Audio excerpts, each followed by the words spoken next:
Ayn Rand is back. Again. Until vice presidential candidate Paul Ryan's allegiance to Ayn Rand was made an issue when he was first nominated, I filed away the author of The Fountainhead and Atlas Shrugged as bad memories from my own adolescence. I can recall too many spirited conversations which led nowhere, while sitting in Greenwich Village coffee houses discussing selfishness as a possible virtue, and that perhaps altruism was overrated. This was fertile training ground, kind of like boot camp for an aspiring Unitarian minister who felt compelled to defend more the Marxian view of equality. Of course, Marx was big at that time as well, and all of us never argued more eloquently when back in the 60s, and we were amped on caffeine, tobacco, and righteousness. This was all deeply buried in my mind, or perhaps just repressed, but resurrected once more with references to Ayn Rand's influence on Paul Ryan. I thought, come on, Paul, grow up already. But Ayn Rand is no passing phase. Far more people than I ever thought are still inspired by her. In an address in 2005 to the Atlas Society, Paul Ryan offered his testimony as a keynote speaker. He described how there was no one better in articulating the philosophy of reason, achievement, individualism, and freedom. There was no better place to find the moral center of capitalism and individualism than through Ayn Rand's writings and words. Paul Ryan required his staff and interns to read both Ayn Rand's novels.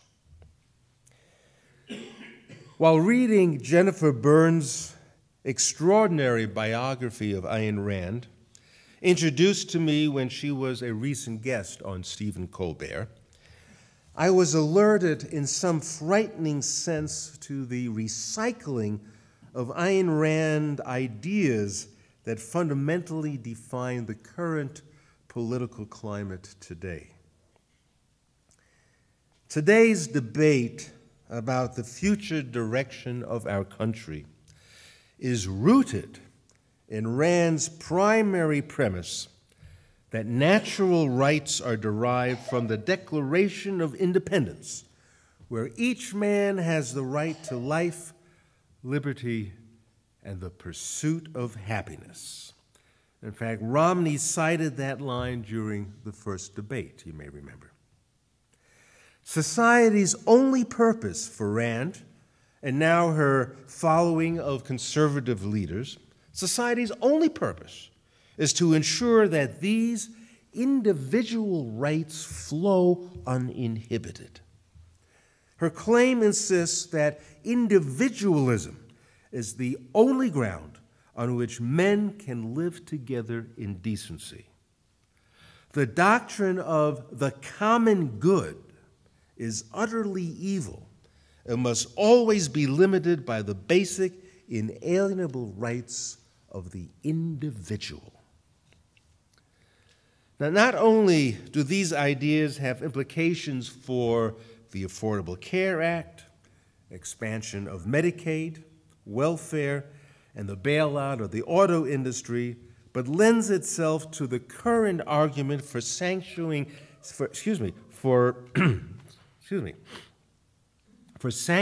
tax cuts for the rich, a concept which never occurred to Romney until last Wednesday night. I was listening, you heard it for the first time. Tax cuts for the rich? Yeah. Rand offers a clear polarity between what she labels active man on the one side and passive man on the other. If society was geared towards the needs of the passive man, with labor unions precluding him from working hard, food stamps as a way of government caring for moochers, and other means of coddling those who are less industrious, then the active man would be destroyed. But if society responded to the needs of the active man, such as no governmental regulations on banking, Wall Street, environment, etc., then the active man would, her words, the active man would carry both passive man and all of society as the active man rose. The conclusion reached by Rand, as well as by today's Republican base, is that by restricting active man to benefit the passive man would undermine all of society's progress. The term job creator flows naturally from this concept. Let active man be free to soar, and he will create jobs for others along the way.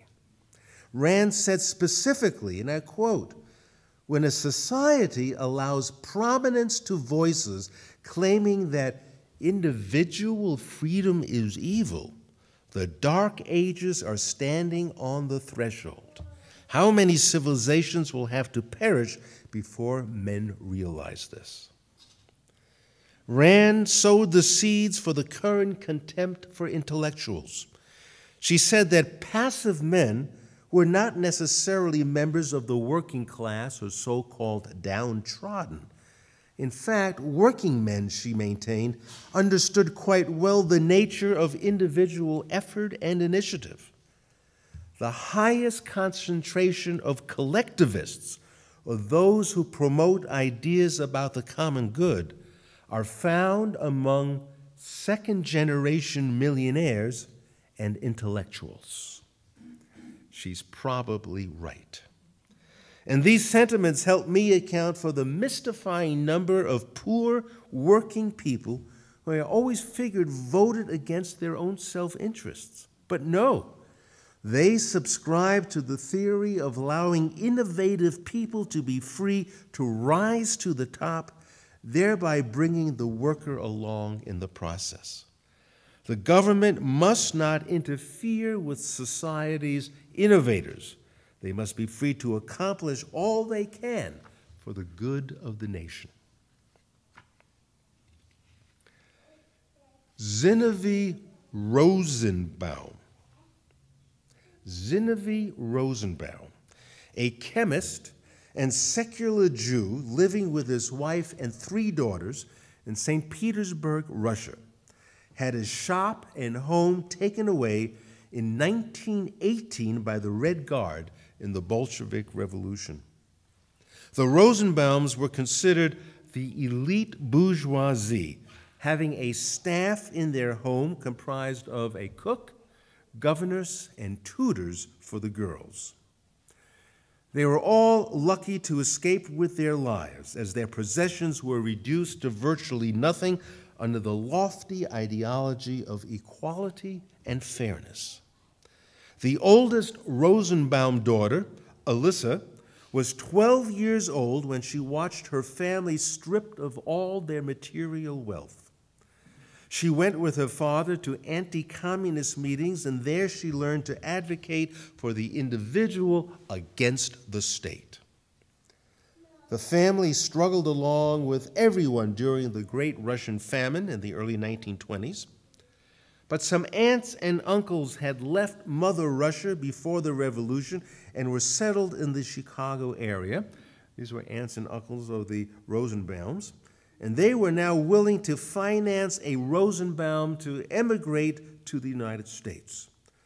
Alyssa, most exuberant about the opportunity and who had dreams of ending up in Hollywood someday, received the blessings of her parents and headed for America in 1926.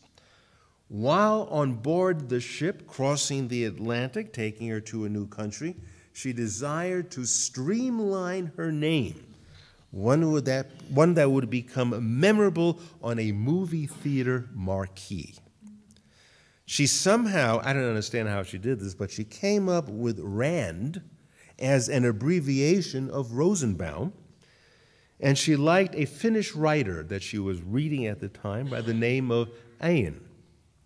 And so she set foot in America as Ayn Rand, with a remarkably intense personal history that filled her with deep antipathy towards any manifestation of the state interfering with the unbridled freedom of the individual.